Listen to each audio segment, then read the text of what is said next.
Welcome to Northlandia, a place to bring you curiosity because here you'll find curiosities. I'm Wyatt Buckner of the Duluth News Tribune, and I'll be your guide as we discover the unique and fascinating stories here in the Northland. Here we celebrate the region's distinctive people, places, and history.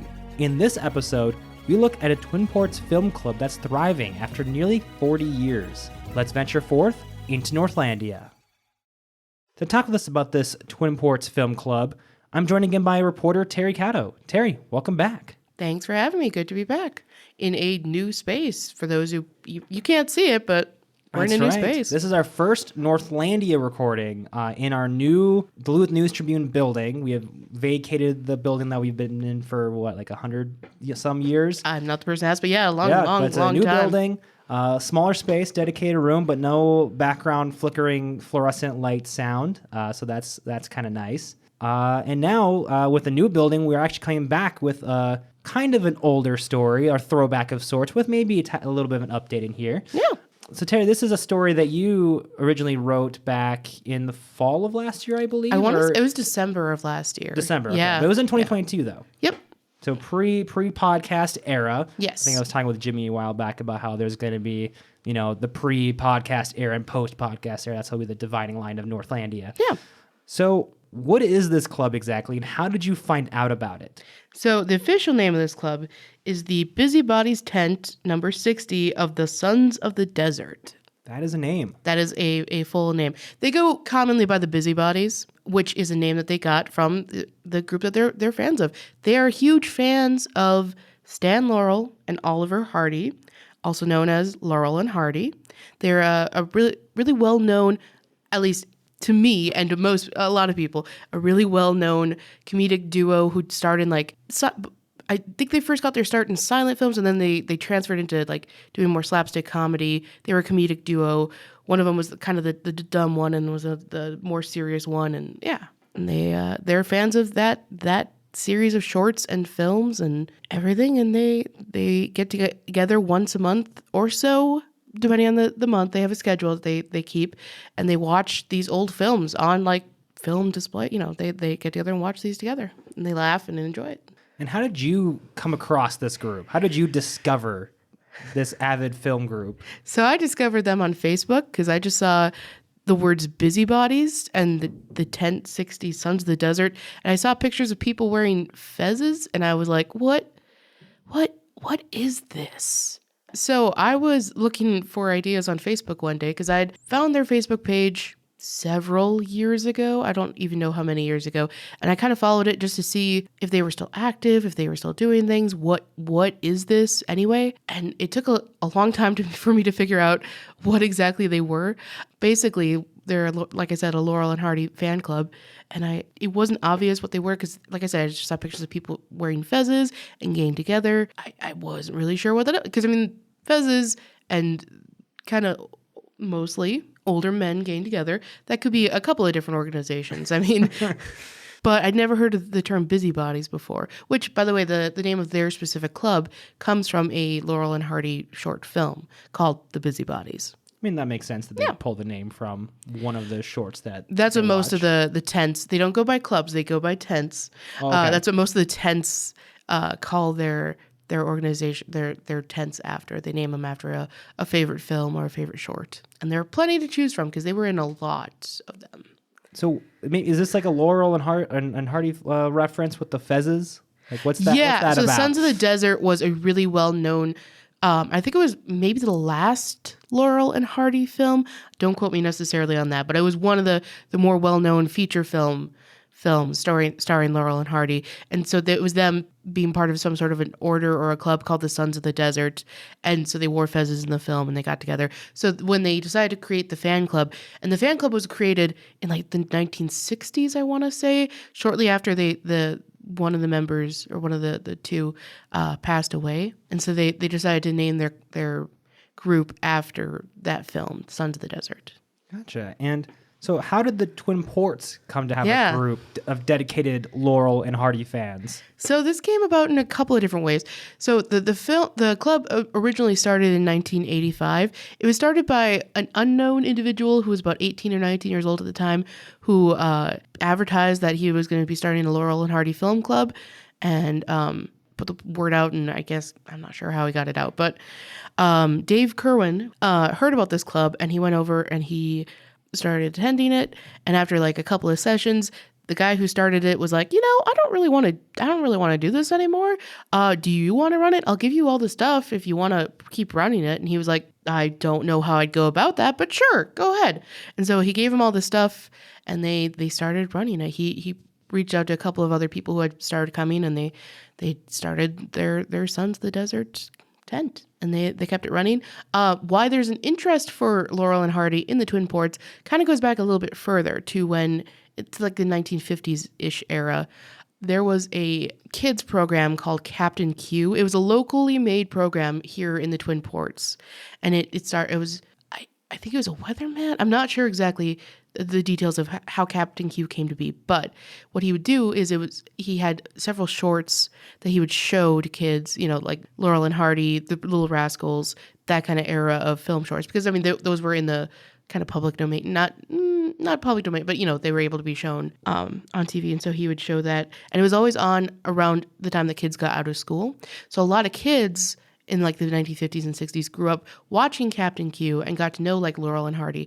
So the interest in those film shorts reemerged in those kids when they were adults. Then they're like, oh yeah, I remember this, and they connect with them. That was the case for Dan and Adele, a couple who were been longstanding members of the club, who like these two. They go out to conventions. There are Laurel and Hardy conventions, like specifically Laurel and Hardy conventions and get-togethers across the country, across the world, because they have a base that goes all the way to like places like Thailand. I mean, they go everywhere. Anyway, I mean, they've been around for a really long time. Yeah, in fact, I think those two started their first film together a little shy of 100 years ago. So, oh wow, yeah, it's crazy that I'm not really familiar with them. Not that I'm like the biggest film expert around, but like I'm familiar. Like I had film classes in school and stuff, and like it's just not a thing that I'm not as familiar with them. It's not like Charlie Chaplin or Buster Keaton, where like, but it clearly like has an impact, And we have a club that's been around for 40 years in Duluth, Minnesota, and as you say, it's got conventions around the world. Yeah, it's definitely a thing. It's gotten a little bit smaller, they said, over the years, but it's also had times where it's grown and shrunk as interest is, waned and grown over the years. So what does a meeting of the busybodies look like? Did you manage to infiltrate one? And I didn't get to go to a meeting, but I heard about what they do. Basically, they get together, as Dave Kerwin said. He said they spend way too much time on announcements because they go through and they talk about like what's happening in the club, what's happening in the world of like Laurel and Hardy fan clubs. Like what? Yeah, different things that are happening. You'd have to take a look at their. They have a very, very thorough newsletter, like incredibly thorough. Really? Like, here's things that happened on this day in Laurel and Hardy history. Here's some connections to the area, or other connections to whoever. And then they go through and they watch a couple of shorts, or they watch a feature film, which they're feature film length, so they take some time, and they talk about it and they enjoy it. It's the thing that they do. Oh, and they also raffle off. So everyone tends to bring like a piece of their like. Because most of the members of this club have extensive collections of memorabilia, because there were a bunch of like objects and items that people have found there dedicated to Laurel and Hardy, and so they bring a piece or two and they raffle them off and they give them out to other people, and it's a whole thing. Yeah. And so you wrote this article, or at least published this article originally back in December of last year, like we established, and now we're almost, not quite, but almost a year past since then. But you've heard from the club since the story came out. I have. So what's new? What's going on? So I got an email from Dan, one of the part of the couple who travels around the world going to Laurel and Hardy conventions. And he said that they've had a lot of responses because of it, and that they even had a Busybodies at the Wade Day, where one of their old Grand Sheik, his sons had become reacquainted with the club because of the story and became members again. And so one of them being Greg Culver, general manager at the time of the Huskies. And so they decided to have a Laurel and Hardy baseball day. And so they all went out to watch a game together. So they had Laurel and Hardy Day at the Wade. It's got a nice ring to it. Yeah. So, they've grown. They've got a lot of interest from people, and they're still continuing on. Mm-hmm. Yeah, I just thought that was cool. They had a whole outing that was Laurel and Hardy based, just because somebody was like, "Oh, they're still doing that? Okay, well, let's get together with them. Mm-hmm. And at the time of the story, I mean, how many people are in this group approximately? Again, I'm sure it gives and flows. Grows and weight, yeah. They said they have around, I think, 40 people who are subscribed to their newsletter, if not more than that. Mm-hmm. So that's about how many people. 40 people, nearly 40 years. Yeah, easy to remember. Yeah. All right, I'll go on from that. It may have been, it's somewhere in there. Gotcha. And so we touched on this a little bit here and there, but why are people so dedicated to this comedy duo from almost a century ago? I know, again, we talked about other important people in film from the era, like Buster Keaton and Charlie Chaplin and others, but why this duo specifically after, again, nearly a century and 40 years for this group? So I asked this to the group that had gathered to talk with me at the day, and they talked a lot about how their comedy is kind of universal. Their comedy doesn't need an awful lot to translate. It's kind of like Buster Keaton or Charlie Chaplin, where they're the silent type. These ones are not silent, but it's still slapstick kind of comedy where you don't need an awful lot to understand, translationally what's funny, why this is funny, what's funny about it. And Dave talked a lot about how these are two guys who are both kind of dumb guys, one of them being, slightly dumber than the other, and how they seem really ill-suited to be with each other, but also at the same time, they're perfect for each other, to be stuck together and to work together, because the two of them together create something more than they would individually. Mm-hmm. And so that's why they feel passionate about it still. They love them. They think they're kind of universal. There's something that like his grandchildren can watch and get, like the humor and how fun it is, despite not being alive in way back when they were creating these shorts. Mm-hmm. And what was your biggest takeaway with putting the story together originally and learning about this group? I think it was John Mulaney who talks about how it is so much easier to not do things than to do them. The fact that you do anything is amazing. And to me, that is kind of what I take away from this group is, like, it would be so easy to not have this group, to not have it exist. But these people feel so dedicated and passionate about this club and about these two comedians from, again, almost a century ago, that they get together, they do this. And that to me is incredibly noteworthy. The fact that these people, they want to do this. This is something that they do out of the passion of their heart, and they want to get together and do and spread it to other people. I mean, they wear giant paper mache Laurel and Hardy costumes in the Superior 4th of July parade. Really? Yeah. Wow. They're these big giant heads. They're really cool. I mean, that takes a lot. You have to really be dedicated to something to commit to that. Mm-hmm. And I don't know, that fascinates me. I love that. That's something that with most of the stories that we do, especially for the Northlandia stories, that there's that thing that people have that drives them to do whatever they do. Mm-hmm. Some people it's painting, some people it's putting up a statue, some people it's watching Laurel and Hardy films with their friends. Mm-hmm. So besides the article itself, where can people maybe learn more about this group? So they obviously have that very active Facebook page where they put out their newsletters every month. Like it is like clockwork. They're out there. So that is the Busybodies 1060 of the Sons of the Desert. And I think that's the best way to kind of get in touch with them, because there's contact information in their newsletter. So if you want to see when they're going to be having their next meeting, where it's going to be, connect up with them, that's the best way to do it. Gotcha. And before we wrap it up here, a couple fun questions for you. What would you say, because we've talked a little bit about how we're both kind of enjoyers of film and theater and such, what would you say is your kind of favorite piece of film, short or feature from that era? From that era? Mm-hmm. I don't have a Laurel and Hardy one off the top of my head, though I did enjoy... I don't have any, because I didn't know who they were. I did watch a couple when I was writing the story, because I'm like, I need to know what the heck I'm talking about, because I didn't before. I was like, I'd heard the name a lot, I knew about them, but no. But one of my absolute favorites is from this same era, and it's also a comedy duo, but it's not Laurel and Hardy. It's Abbott and Costello. Oh, okay. And it's Who's on First. See, I'm familiar with. Yeah. Yeah. Who's on First is, I make references to that all the time. Literally the other day, somebody said something and I was like, yeah, okay. Third, they were having confusion going back and forth and I just said, third base, move on. Okay. So that's definitely one of mine. Do you have a favorite? Mine, I'm not as familiar with the area, Sure. Besides like film classes and Yeah. Little Rascals and stuff like that, things that I was kind of forced to watch as a kid, Sure. But I'd say my favorite is probably, again, this is from film class, Modern Times Sure. with Charlie Chaplin. Have you seen that one? Oh, yeah. It's the most, to this day, I would still describe it as like the most uplifting, fun, but also simultaneously depressing movie, Yeah. because like it's so funny throughout, but you just feel overwhelmingly sad throughout because of the reflection of society at the time. But it's done in a funny way, so it's so weird. That's how I describe the experience. I feel like that describes a lot of films that I saw in a film class where I'm like, oh my God, this is fascinating, but also so sad. The Bicycle Thieves? Okay. Okay. You're trying to tell me that films can make us feel conflicting emotions simultaneously? That's The good ones do. That's true. It's the good ones that do.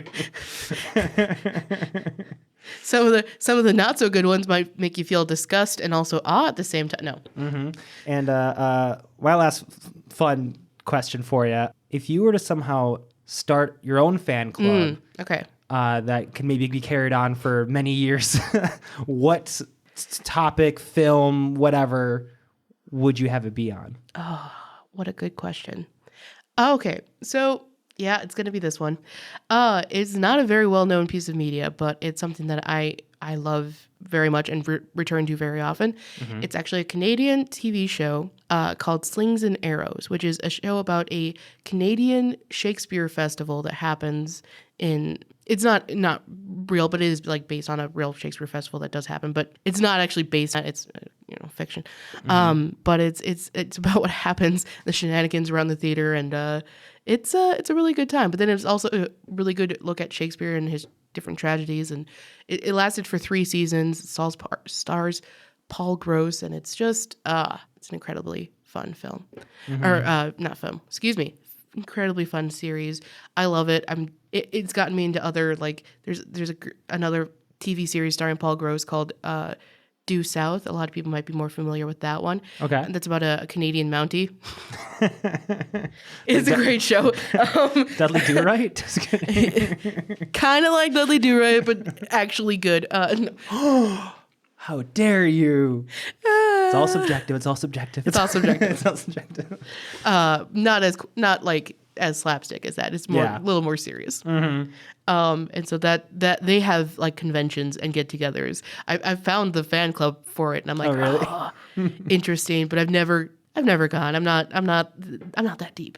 Not that deep into it. Anyway, that said, I will say if you are a fan of something out there, there's probably a group. If you just do the barest minimum of looking, like at least online, there's got to be at least something online. You know? Even if it's just people who are dedicated, even if there's dedicated Tumblrs, if nothing else, or college campuses. If you're in college, you can start a club for anything. Just about. Mm-hmm. So that'd be mine is Slings and Arrows. That's a really fun show. I haven't heard of that one before. Yeah, there's a couple people I've talked to in Duluth who are into it, and I'm like, okay, we're almost there. The pieces are in place. Oh, I don't know if you know this, but there was for a period of time. People who would get together and watch and then just have like presentations discussing about Firefly. There was a thing called Brown Coat Mondays at the Zeitgeist at the Cinema.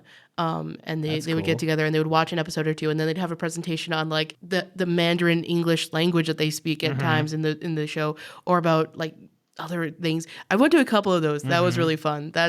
That's a pretty fun thing. That would be a cool one. Now I'm thinking about it. I totally forgot about Firefly. Yeah. There was a Brown Coat Mondays, and they also had before that they had like Doctor Who things where they would get together and they would watch classic episodes of Doctor Who. That's how I got to watch some of the classic things that I'd never seen before. Yeah. Mm-hmm. So we have a history of other fan clubs here in the area as well. Mm-hmm. We have our own conventions as well. Or at least one, I think. Was it DuluthCon or what's? Well, there's DuluthCon, but then there was also just recently this year up on the range, there was that other one that Jay wrote about. I can't think of the name of it right now. No, I don't remember it either. I vaguely remember the article. Yeah. Go look for it. There's You'll find it. for sure.